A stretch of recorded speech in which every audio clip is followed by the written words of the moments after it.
The orbital gardens of Atheris Prime shimmered like a jewel against the black sea of stars. Great glass domes housed waterfalls, crystalline flora, and winding paths that only the wealthiest and most powerful could walk. Guards in ceremonial armor lined the entryways, their helms polished until they gleamed like suns. It was a place no ordinary spacer would ever see. And yet, somehow, James Callen had been allowed inside. He was only a mechanic, human, mid-30s, wiry from ship work, his coveralls patched more times than he could count. He had been summoned because a water filtration line in one of the domes had failed, and none of the palace engineers dared admit their ignorance before the Queen. So James came, toolkit slung over his shoulder, eyes down, mouth shut. He kept reminding himself, do the job, don't get noticed, don't cause trouble. But fate had other plans. As he traced the pipes along the edge of a shallow pool, James heard something, a soft, broken sound. A whimper. He turned. A girl sat curled beneath a silverleaf tree. She couldn't have been more than 8 or 9, her small body trembling, her pale lavender skin shimmering with sweat. Her silver-white hair clung to her cheeks, and her wide, tear-filled eyes darted like a trapped animal's. James froze. You okay, kid?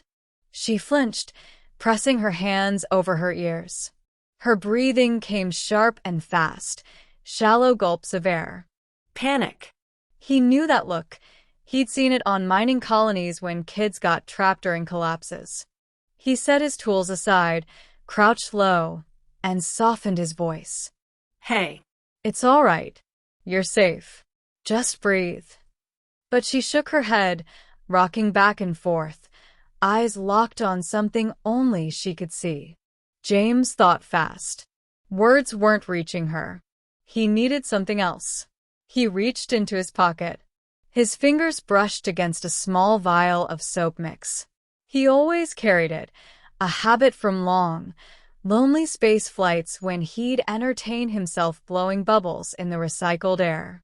He pulled it out, dipped the tiny wand in blue. A single bubble floated toward her, glimmering with shifting rainbow light. Then another. And another. The girl's sobs caught. Her eyes widened as the bubbles drifted past her face, weightless, fragile, glowing against the garden's soft lamps.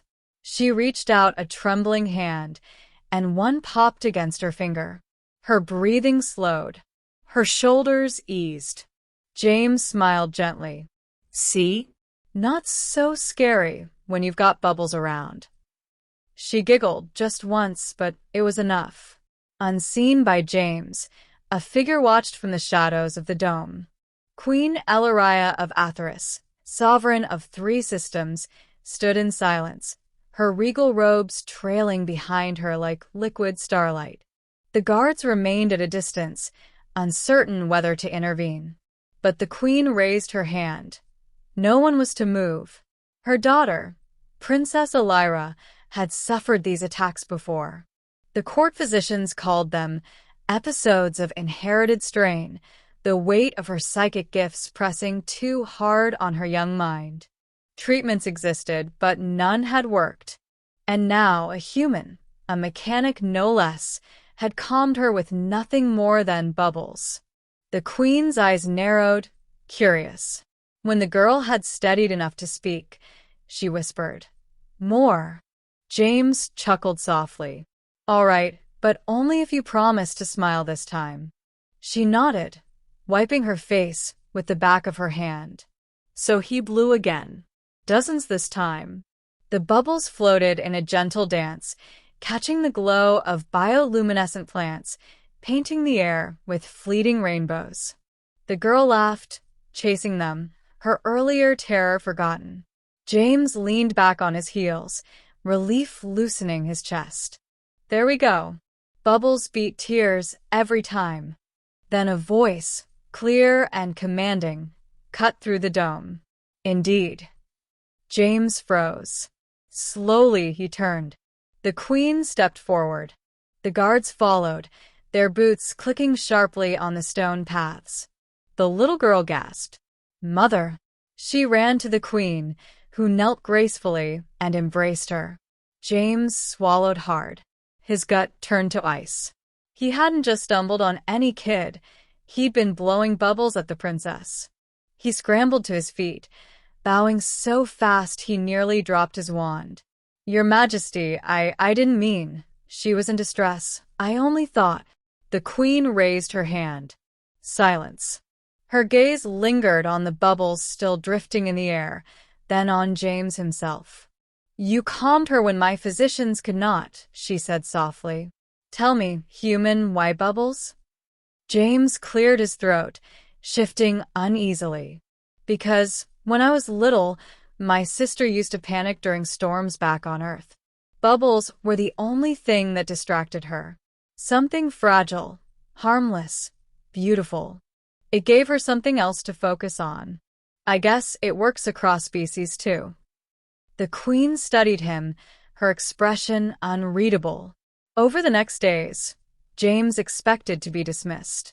At best, thanked and sent on his way.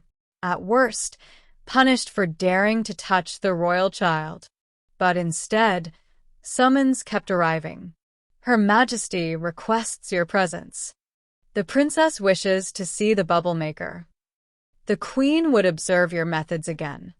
Again and again, James found himself in the garden, sitting with Elira, blowing bubbles, telling small earth stories, showing her how to chase and pop them. The girl blossomed in his presence, her laughter echoing through the domes, her episodes growing shorter, less severe. The queen always watched, sometimes openly, sometimes from a distance. At last, after one such session, she approached him directly. "You have given my daughter peace," she said. "What do you ask in return?" James blinked. "Nothing, ma'am. I just didn't want her to hurt." Her eyes softened. "You are either the most foolish man I have met or the wisest." Weeks later, James prepared to leave. His ship was ready, his work finished. He stood at the docking bay, bag over his shoulder, when a small hand tugged at his sleeve. "Don't go," Elira whispered.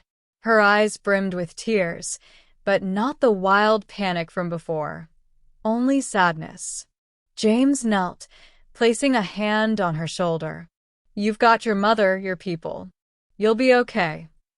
She shook her head. "Not without bubbles." He laughed softly, handing her the little vial. "Then you'll have to practice yourself. Every time you're scared, blow one, all right?" She nodded, clutching it like a treasure. The queen approached then, her regal presence filling the bay. "James Callen," she said, "I cannot allow you to simply walk away. My daughter needs you, and perhaps so does my court. We have wealth, armies, fleets, but none of those soothe her. You did." He hesitated. "I'm just a mechanic." Her lips curved faintly. "You are more." You reminded a queen that sometimes the simplest kindness carries more power than all the crowns in the galaxy. "Stay." "Serve, not as a subject, but as a teacher. A friend." James looked at Elira, who beamed at him, already blowing her first wobbly bubble. He exhaled slowly. "All right, I'll stay." And so the human mechanic became a trusted figure in the royal court, not for his tools, not for his strength, but for bubbles and stories and the gift of calm. The queen never forgot the sight that first day, her daughter's fear melting away under fragile spheres of light. And James never forgot that sometimes the smallest acts, born of love and memory, echo loudest across the stars.